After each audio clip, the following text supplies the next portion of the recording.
नमस्कार, खबरों की खबर में आपका स्वागत है। दिल्ली विधानसभा चुनाव में जिस तरीके से आम आदमी पार्टी और अरविंद केजरीवाल का ग्राफ लगातार गिरते चला जा रहा है, इसके बारे में ना तो बीजेपी ने कभी सोचा होगा, ना ही आम आदमी पार्टी के जो स्ट्रेटजिस्ट हैं उनको ये बात समझ में आ रही होगी। दरअसल कल जो वाकया हुआ है उससे पूरी तरीके से दिल्ली के अंदर लोग बेचैन हो गए। लोग समझना चाह रहे हैं कि आखिर ये हुआ तो कैसे हुआ। शाहीन बाग के अंदर एक शख्स पकड़ा जाता है गोली चलाते हुए। शुरू में यह हल्ला किया जाता है, ये लेफ्ट लिबरल कबाल, ये बड़े बड़े लोग जो आर्टिकल्स लिखते हैं, उन्होंने सोशल मीडिया में जाकर के, टेलीविजन चैनल पे जाकर के, बहुत सारे वेबसाइट्स, मैं उनका नाम लेना नहीं चाहता, लेकिन आपको पता है कि किस तरीके से इन लोगों ने यह कहना शुरू कर दिया था कि हिंदू आतंकवादी है, हिंदू टेररिस्ट है। और कई लोगों ने तो बाकायदा ऑर्गेनाइजेशंस के नाम भी लेना शुरू कर दिया था कि जो लड़का जो रिवॉल्वर फ्लैश कर रहा था शाहीन बाग में जाकर के, वो हिंदू संगठन से इसका रिश्ता है। लेकिन कल जो खुलासा हुआ उससे ये पूरी तस्वीर बदल गई। पता चला कि यह आम आदमी पार्टी का बाकायदा कार्यकर्ता है। सिर्फ वही नहीं, उसके फादर भी कार्यकर्ता है, और तो और कोई छोटे मोटे कार्यकर्ता नहीं है। जब ये लोग 2019 के जनवरी फरवरी में इन लोगों ने आम आदमी पार्टी को ज्वाइन किया था, एक पॉलिटिकल परिवार से ये लड़का आता है, तो काफी ताम झाम के साथ संजय सिंह, आतिशी मारलेना, इन लोगों ने बाकायदा आम आदमी पार्टी की टोपी इनके परिवार वालों को पहनाई थी। इसके फादर 2 बार बीएसपी के टिकट से चुनाव लड़ चुके हैं। तो कहने का मतलब यह है कि आम आदमी पार्टी ने इस पूरे एपिसोड में दिल्ली की जनता को धोखे में रखा। किस तरीके से इन लोगों ने धोखा दिया इस पे मैं आऊंगा, लेकिन जब यह खुलासा हुआ, आनन फानन आम आदमी पार्टी ने रात के 9 बजे प्रेस कॉन्फ्रेंस की और ये लोग दिखाना शुरू कर दिया। इन्होंने कहा भाई, पहला जो रिस्पॉन्स आया आम आदमी पार्टी की तरफ से, और आज केजरीवाल जो ये आरोप लगा रहे हैं कि फोटो दिखाने से क्या हो जाता है, फोटो दिखाने से कोई आरोप सिद्ध नहीं होता, ये बीजेपी की डर्टी पॉलिटिक्स है, जितना आपको जो करना है आप कीजिए। आप इस तरह के जवाब देकर के आप बच नहीं सकते।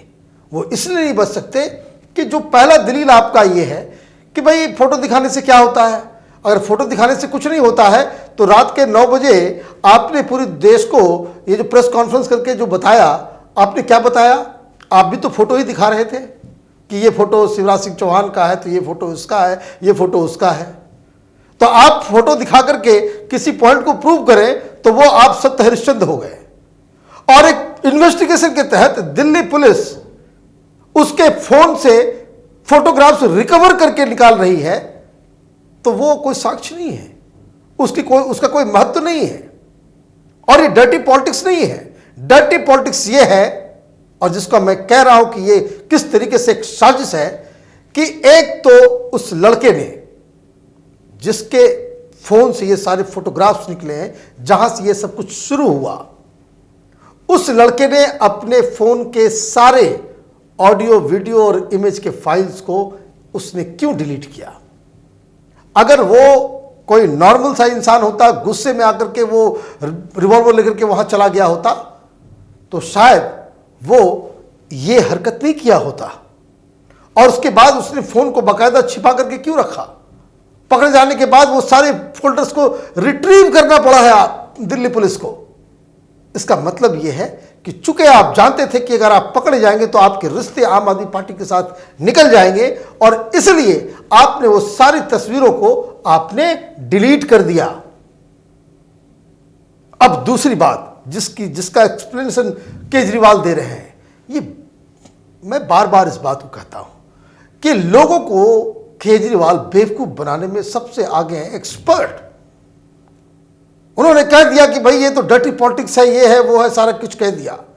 मुझे एक सवाल का जवाब आम आदमी पार्टी के कोई शख्स दे दे कि कोई शख्स आम आदमी पार्टी ज्वाइन करता है, उसके लिए नेशनल लेवल के लीडर्स उसको टोपी पहनाते हुए नजर आ रहे हैं, तो इसका मतलब है कि वो लोग इंपॉर्टेंट थे क्या?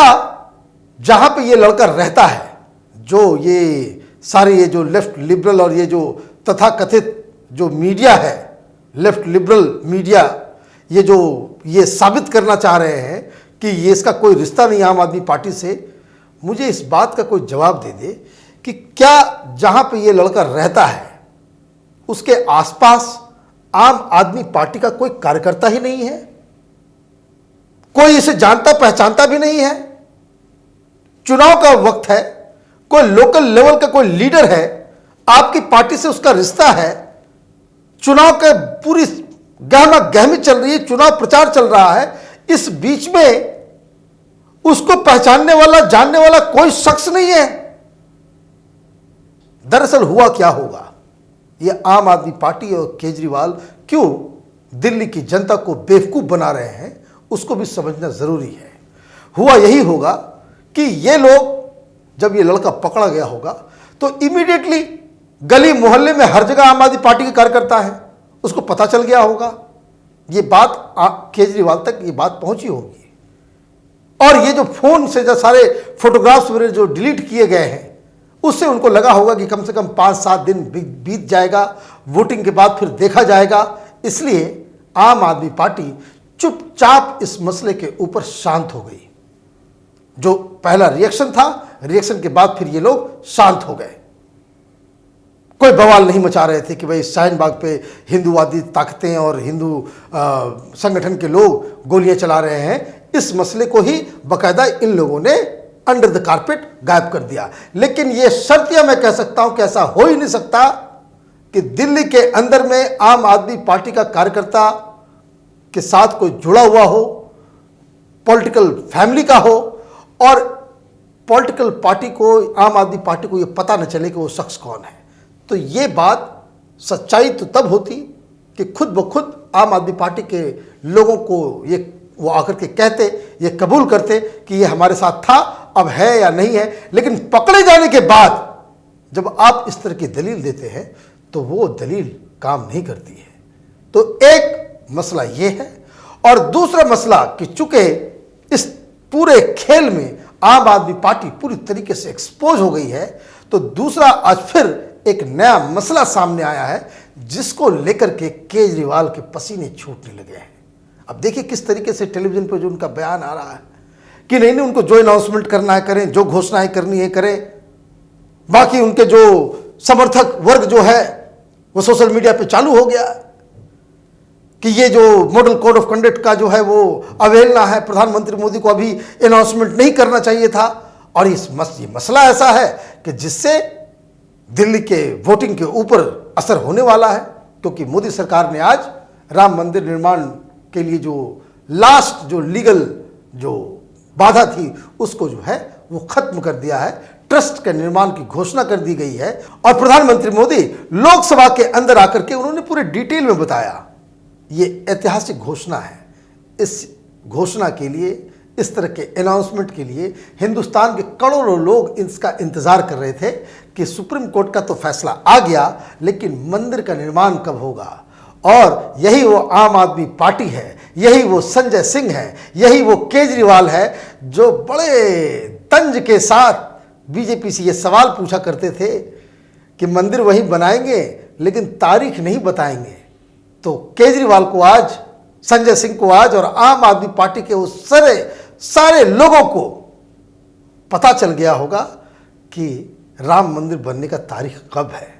अगर अभी भी नहीं मालूम चला है तो मैं बता देता हूं कि आने वाले रामनवमी के दिन वहां पे शिलान्यास होगा और मंदिर बनाने का कार्यक्रम वहां शुरू किया जाएगा।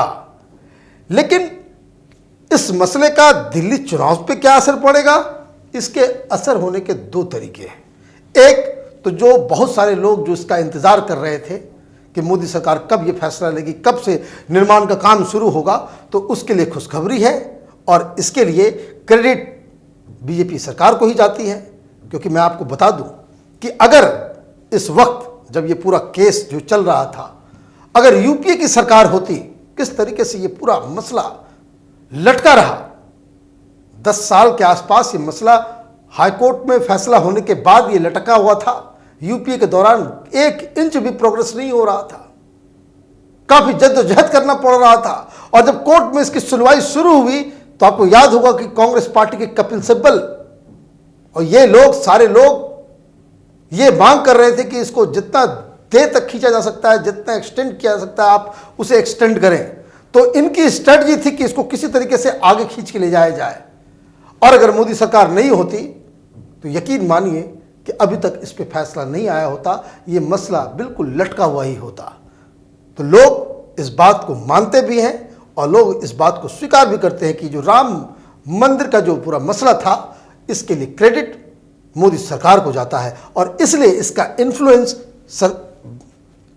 8 तारीख को होने वाले वोटिंग के ऊपर जरूर होगा।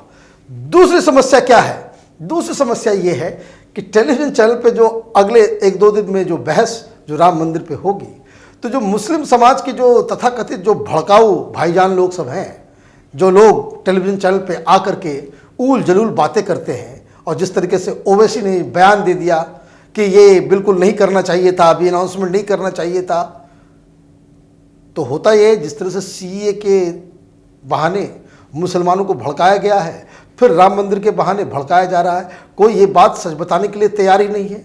ये आम आदमी पार्टी, ये कांग्रेस पार्टी, ये ओवैसी जैसे लोग, ये पता नहीं किस चीज़ का इन लोगों ने कसम खा रखी कि ये लोग सच बोलना चाहते ही नहीं है देश के सामने। प्रधानमंत्री मोदी ने इसकी घोषणा इसलिए की है आज, क्योंकि 9 तारीख से पहले पूरे ट्रस्ट के बारे में सारा कैसे गठन होगा, कौन कौन लोग होंगे, क्या प्रारूप होगा, क्या तरीका होगा, ये सारी चीजों को कोर्ट के आदेश से, सुप्रीम कोर्ट के आदेश के मुताबिक ये फैसला इनको करना था। मोदी सरकार इस बात के लिए बाध्य थी कि 9 तारीख से पहले उसको अनाउंस करे, तो 9 तारीख के पहले अनाउंस कर दिया गया। इसमें कौन सा जुर्म हो गया? लेकिन आपको तो करनी है राजनीति, आपको भावनाओं को भड़काना है। या आपने ये सारे लोग, ये लेफ्ट लिबरल कबाल, ये सारे जो आम आदमी पार्टी से जुड़े हुए जो वकील हैं और सारे लोग, इन लोगों का धंधा ये रहा है कि इन लोगों ने राम मंदिर के ऊपर आपने मुसलमानों को समझा दिया कि उनके साथ अन्याय हो गया। देखिए किस तरह का भाषण अमानतुल्लाह दे रहा था कि हमने बर्दाश्त कर लिया राम मंदिर के ऊपर का फैसला। सुप्रीम कोर्ट के फैसले को आपको बर्दाश्त करना पड़ेगा, सुप्रीम कोर्ट के फैसले को आपको मानना पड़ेगा, और अगर आप नहीं मानेंगे तो आपकी जो जगह है वो जेल के अंदर होगी। और इस तरह से आप मुसलमानों को भड़का रहे हैं, सीए पे ही काम आप कर रहे हैं। आपने कसम खा रखी कि भाई आप झूठ बोलेंगे, मुसलमानों की भावनाओं को भड़काएंगे, ताकि आपकी दुकान जो है राजनीति की वो चलती रहे। तो ये 2 इशू चुनाव से ठीक पहले आ जाना केजरीवाल के लिए कोई अच्छा संकेत नहीं है। और केजरीवाल आज जब मीडिया के सामने आए तो उनके चेहरे पे वो तनाव वो साफ साफ नजर आ रहा था। हमारी नज़र दिल्ली चुनाव पे बनी रहेगी। आप देखते रहिए कैपिटल टीवी। हमारे वीडियोस को लाइक कीजिए, शेयर कीजिए और हमारे चैनल को सब्सक्राइब कीजिए। धन्यवाद।